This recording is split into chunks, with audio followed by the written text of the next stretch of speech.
Hello all, welcome back to a special Tuesday edition of Be a Creative.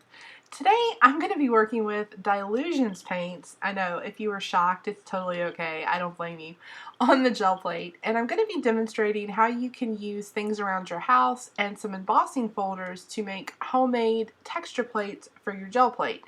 Because texture is awesome, but those things are freaking expensive. I think some from Carabelle Studios can be upwards to like $15 to $20 a pop. And I don't want to spend my pennies like that. So I use embossing folders. I can get them on sale at Sizzix and places like Spellbinders for sometimes like pennies. Like I think one of those costs 50 cents. Tuesday Morning is another really good place to find embossing folders, especially by Sizzix and Tim Holtz. And they work, I think, really well. I take watercolor paper, and this is like, I don't know, it's Canon, it's like decent quality. Cut it up and then just run it through my die cutter to emboss the paper like one normally would. But I only ever use my embossing folders for the gel plate. I don't even think I've ever made a card or anything with them. I'm also showing you some things around the house that I've put together that will create some really awesome texture on the gel plate. So I'm going to use two of the embossing folders per gel plate, and I'm working on a 5x7 gel plate from Gelli Arts. If you were thinking quietly to yourself right now, she's using way too much paint, you would be correct. I forgot that Dylusions paint is a lot thinner than the Dina Wakley Heavy Body, which I don't know why I would forget that. It's literally in the name, but I did. Honestly, it's because I don't use these paints very often. I'm not a fan of the pots that they come in. I don't know. That's just my personal preference. I find it a little hard to work with because it's not really conducive to my crafting style.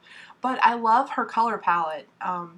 I think it's absolutely beautiful. The colors are really bright, and I miss the colors. So I also want to change things up a little bit. Anyway, like I said, I am using two embossing folders per each pull, and that's a 5x7 gel plate. I think I mentioned that. So I did this so that you could see each of the embossing folders, but I also didn't want to create like a 2-hour long video of me pulling prints. So some of the embossing folders give a better result than others. So like in that particular print, you could see that the top part with the little blocks worked way better than the one on the bottom. And I know I'm going through this kind of fast, but I'll show you all of the finished prints at the end of the video. I've noticed over time that the 3D embossing folders, the ones by Tim Holtz, they tend, I think, to give the best impression, which would make sense because the embossing is so much more pronounced with his 3D line. But even with the regular embossing folders, if you find ones that have really big patterns, I guess you could say, anything really fine and delicate isn't going to turn out very well. But ones that have really large patterns and things like that, you'll find that you'll get really, really nice results with those. And people, unless they have that particular embossing folder, your print is going to be completely unique. Which, I mean, it's going to be unique anyway because it's a mono print. You can't replicate it really. But even more special if that was a thing. And all of the prints turned out really well. I think there was one that in here, like look at that one. That one's fantastic. Oh my gosh, I love that. All of them turned out really well. So even ones that had more of a delicate, you could still see some texture and an impression left behind by the paper. The other really cool thing I like about doing this with the embossing folders is because it's a two birds, one stone type of thing. These will last for, I would say, well, you know what, I'm not going to speculate because I don't know what your gel printing habits are, and it really depends on how often you use them, how much paint you use, and what type of paint you're using. I find that I only need to replace my homemade texture plates maybe once every 3 or 4 months. But that's because I typically use Dina Wakley paints, which doesn't mean I'm using as much paint on the gel plate. If I was using something thinner, I would probably have to replace these a little bit more frequently because over time the embossed part of the paper will wear down and you're not going to get that same type of impression. But going back to that whole two birds, one stone thing, This one turned out really good too. That was a notebook one. I was like, oh, that would be awesome. Oh, sorry, I'm completely digressing. That was probably the only one that did not give me a great impression, and that was the wood, like the tree bark 3D one. You can see it just a little bit, but out of all of them, that was probably the one that did not work. That, I don't know, it didn't meet my expectations. Anyway, what was I saying? Oh, so two birds, one stone. So what happens is when I'm ready to replace it, now I have a piece of awesome collage, because even though over time the paper has saturated with paint and maybe the embossed parts aren't quite as defined, you can still see them, and there's some really cool things that you can do with those too. So like I said, two birds, one stone.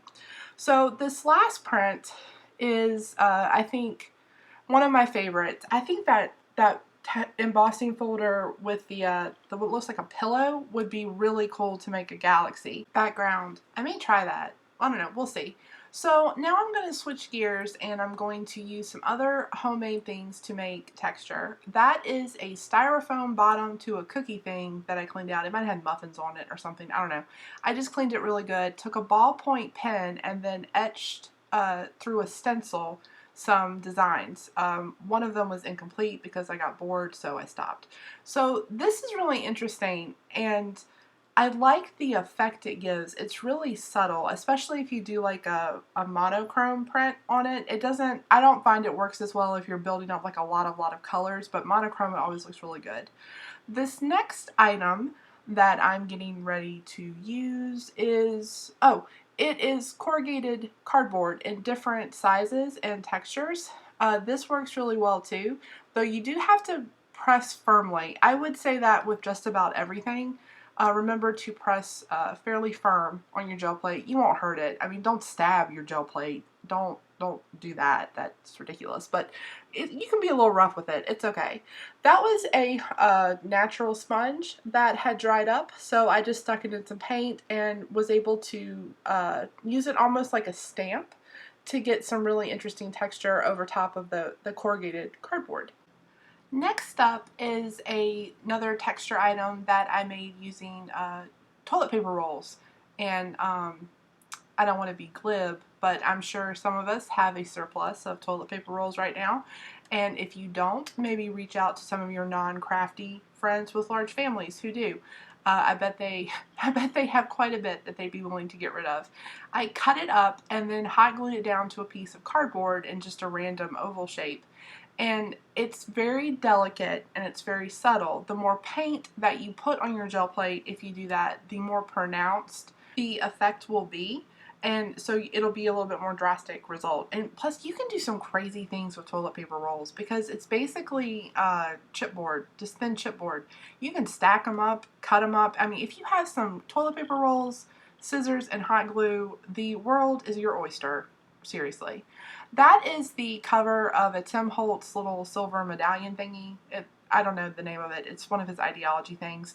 That is a large bubble wrap that came in an Amazon box. I save those like it's my religion because that is my favorite thing to use on the gel plate is bubble wrap.